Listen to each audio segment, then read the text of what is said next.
지옥을 보았습니다. 이야기하고 싶지 않지만 이야기할 수밖에 없는 이야기입니다. 나는 3일간 연속으로 새벽 3시면 어김없이 눈이 떠지면서 조그마한 구슬 모양의 구멍을 통해 지옥을 보게 된 일이 있었습니다.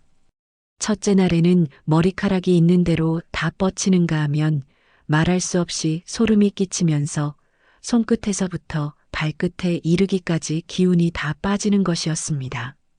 정말이지 돌아버리는 줄만 알았으니까요. 옴짝달싹하지 못하고 그저 구멍만 멍하니 바라볼 뿐이었습니다. 구슬만한 작은 구멍이 점점 커지면서 어마어마하게 넓은 커다란 공간이 나타나는 것이었습니다. 둥그렇게 링이 둘러쳐져 있는 공간 안에는 서로 다른 종류의 피부와 모양을 가진 사람들이 콩나물 시루를 연상시키듯 빽빽하게 들어차 있었습니다. 링 주위에는 사람들이 나오지 못하도록 몸집이 커다랗고 머리를 풀어헤친 지옥의 사자 모양을 한 무섭게 생긴 사람들이 저마다 손에 칼과 갈고리가 붙은 채찍을 들고 빙 둘러서 있는 것이었습니다. 그들은 밖으로 밀리는 사람들을 향해 손에 들고 있던 칼과 채찍을 휘둘러댔습니다. 그 순간 사람들은 말할 수 없는 고통과 비명으로 울부짖었습니다.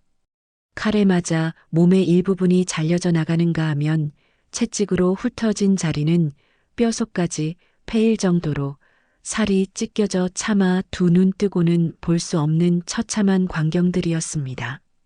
링의 한가운데에는 몇백 년 묵은 나무의 돌레만큼이나 커다란 몸집에 여러 개의 머리가 달린 구렁이인지 독사인지 상상할 수도 없는 괴물이 중간에 있는 사람들을 마구 물어뜯고 있었습니다. 링 안에 있는 사람들은 중간으로도 가장자리로도 가지 않으려고 서로들 싸우며 밀어대는 것이었습니다.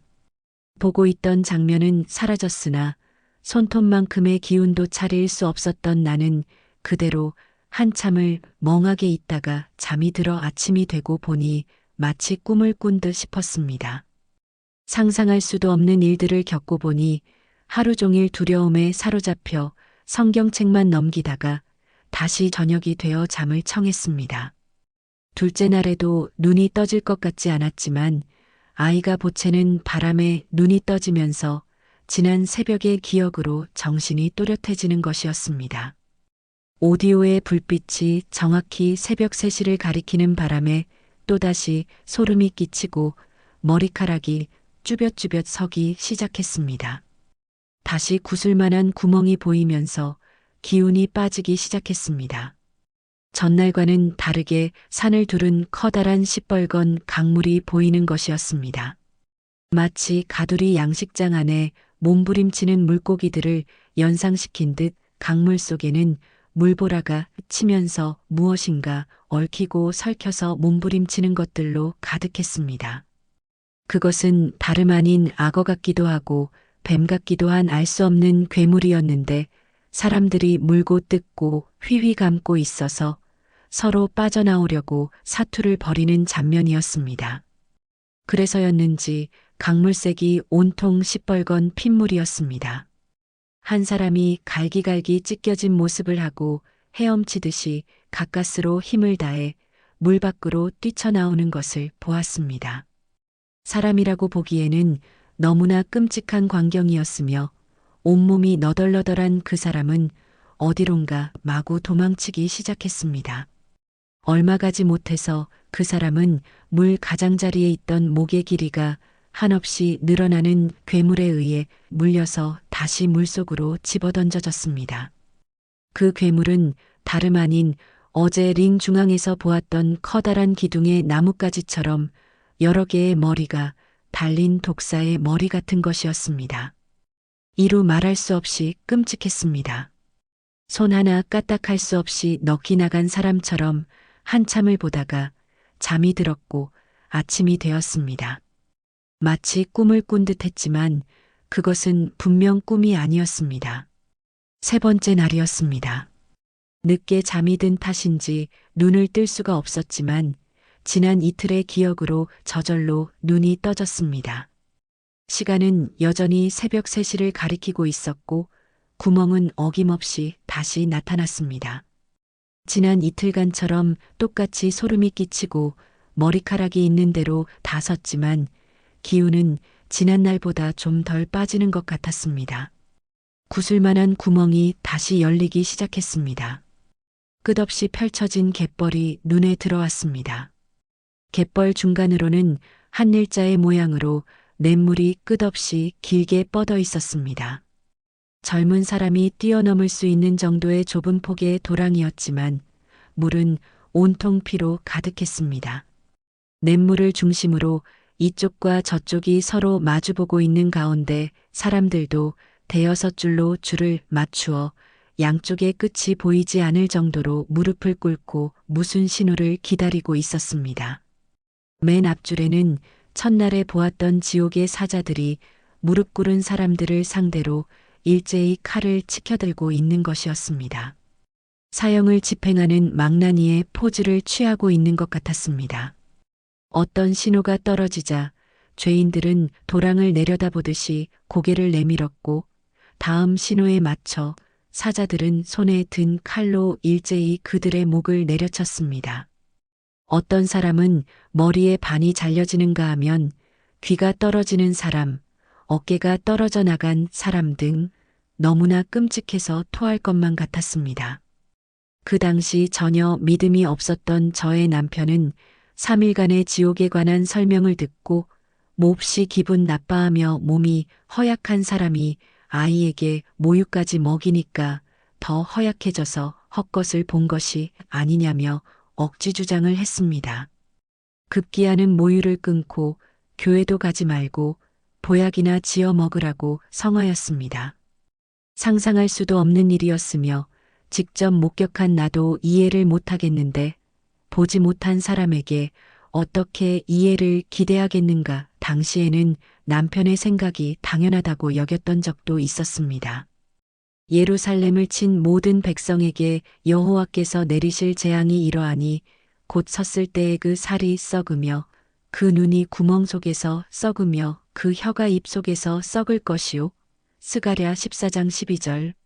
제가 지금 기록하려고 하는 지옥에 관한 이야기는 2003년 10월 8일 새벽에 꿈에서 본 최근의 이야기입니다.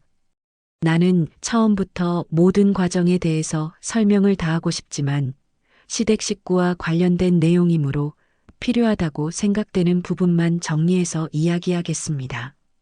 내가 지금 두 번째 책을 쓰게 되는 이유도 전적으로 이 부분에서 비롯된 것입니다. 내가 10여 년 전에 체험했던 지옥의 장면들을 잊어버리지 않았더라면 주님께선 굳이 좋지 않은 장면들을 따로 보여주지 않았으리라 생각합니다. 하지만 앞에서 말한 바와 같이 사람은 망각의 동물인가 봅니다. 쉬지 않고 기도하고 말씀으로 무장한다고 하며 늘 살았지만 언제부터인지 죽어가는 영혼에 대한 절실한 기억들이 희미해지기 시작한 것 같습니다. 그래서 주님은 가족을 상대로 지난 날들을 더 기억나게 하시며 제가 앞으로 해야 할 일에 대해 더 분명한 메시지를 주시는 것 같았습니다. 다른 사람보다도 가족의 한 사람이 그 지옥에 몸서리치는 곳에서 온갖 끔찍한 일을 당하고 있다고 생각하니 나로 하여금 영혼에 대한 애틋한 감정을 다시금 회복시켜주는 동시에 철저하게 지난 날을 회개하게 만드는 것 같습니다. 저는 그분께 정말이지 간절한 마음으로 전도하지 못했습니다. 환경을 탓하고 싶진 않지만 어쨌든 나는 너무나 성의가 없는 사람이었습니다. 제가 그날 본 곳은 영영한 불이 있는 곳이었습니다. 제 눈에 들어온 것은 아스팔트를 깔 때 사용하는 커다란 롤러 같은 것이었습니다. 길을 판판하게 눌러주고 펴주는 커다란 롤러와 같은 것이었습니다.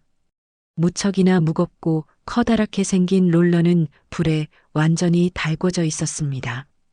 시뻘겋게 달구어진 롤러를 보는 순간 내 머릿속에는 끔찍하게 이상한 생각이 스치는 것이었습니다. 하지만 그것은 상상이 아니었습니다. 불에 시뻘겋게 달구어진 엄청나게 커다랗고 무겁게 생긴 그 롤러는 내가 아는 그분을 짓누르며 잔인하게 지나가는 것이었습니다. 마치 오징어를 누르듯이 말입니다. 비명 한 번 지르지 못했지만 처절한 몸부림만으로도 그 고통과 끔찍함을 짐작하게 했습니다. 정말이지 너무나 처절하고 잔인한 상황이었으며 그 어떠한 말로도 형용할 수 없는 끔찍한 광경이었습니다. 도대체 어찌된 일인지 그 상황에서도 죽지 않고 형상만 일그러져 있을 뿐 고통과 괴로움을 느끼는 것은 산 사람 그대로인 것 같았습니다. 차라리 완전하게 죽어버린다면 저 고통은 잊을 수 있을 텐데 그 롤러는 쉬지 않고 그렇게 그 사람을 영원토록 괴롭힐 것만 같았습니다. 나는 정말이지 그를 전심으로 전도하지 못한 것을 하나님 앞에서 철저하게 회개했습니다. 다시 영영한 불 위를 바라다 보았습니다. 어마어마하게 넓은 용광로 같이 생긴 통 안에 물이 계속 끓고 있는 것이 보였습니다. 누군가 한 사람이 그 물속으로 떨어지자마자 모든 물방울들이 그곳으로 모였습니다. 마치 끓는 기름 속에 튀김가루를 묻혀서 집어넣을 때 일어나는 기름방울 같은 기세라고나 할까, 그와 너무도 흡사했습니다. 뭐라 말할 수 없이 끔찍한 장면이었습니다. 다시 영영한 불의 옆을 보았습니다. 수없이 많은 바늘 같은 꼬챙이가 불에 온통 빨갛게 달궈져 모든 것들을 다 녹여버릴 것 같은 기세를 하고 있는 것이었습니다. 꼬챙이가 솟아있는 넓은 바닥은 마치 바늘 바닥처럼 만들어진 한없이 넓은 벌판이었습니다. 누군가 그 바닥으로 떨어지면서 수없이 많은 꼬챙이에 꿰어져 버렸습니다. 마치 꼬치에 꿰인 고기처럼 말 한마디 하지 못한 채 비명소리조차 없이 그렇게 영원히 지내야 할 것 같았습니다. 온몸을 꼼짝하지 못한 채 말입니다. 내 악이 너를 징계하겠고 내 패역이 너를 책할 것이라 그런즉 내 하나님 여호와를 버림과 내 속에 나를 경외함이 없는 것이 악이요 고통인 줄 알라 주만군의 여호와의 말이니라. 예레미야 2장 19절. 나는 가슴을 쥐어뜯으며 울며 불며 몸부림치면서 기도했지만 주님은 아무런 대답이 없으셨습니다. 주님, 저를 용서해 주세요. 저 사람을 구원하지 못한 것은 다 내 죄입니다. 제가 잘못했습니다. 제발 살려주세요. 제발 용서해 주세요. 제발 좀 살려주세요. 제발 좀 도와주세요. 같은 말만 계속 반복하면서 기도했습니다. 살려달라는 말 이외에 다른 어떠한 말도 그 상황에서는 전혀 필요치 않았습니다. 평소에 잘잘 읊어대던 성경 구절도 사람들의 마음을 감동시키며 눈물 흘리게 하는 고상한 말도 온갖 아름다운 말을 다 섞어서 거룩하게 포장하는 화려한 말들이 그날 그 순간만큼은 다 사치스러운 것들이었습니다. 나는 같은 말을 계속 반복하며 눈물과 찢어질 듯한 탄식으로 기도했습니다. 땅바닥을 구르다시피 하면서 가슴을 쥐어뜯으면서 미련한 나를 원망하면서 게으른 나를 한탄하면서 그렇게 하염없이 눈물로 기도하고 또 몸부림치며 기도했지만 눈앞에 있는 영영한 불 속에 있는 영혼들의 모습은 조금도 변함이 없었습니다. 가슴이 답답해서 견딜 수가 없었습니다. 이미 오래전에 죽은 사람을 앞에 두고 살려달라고 하는 것만큼이나 눈앞에 펼쳐진 상황들은 달라질 기미가 전혀 보이지 않는 것이었습니다. 주님, 저 사람 이번 한 번만 구원해 주시면 제가 이제부터 100명 전도할게요. 아니 1000명 전도할게요. 아니 제가 죽을 때까지 평생을 전도하면서 살게요. 다급해진 나는 별의별 소리를 다하며 울부짖다가 그만 내 울음소리에 놀라 잠에서 깨고 말았습니다. 깨고 보니 꿈이었고 그분이 아직 현실에 존재함을 얼마나 감사했는지 모릅니다. 지금 새벽 이 시간에라도 당장 뛰어가야만 할 것 같았습니다.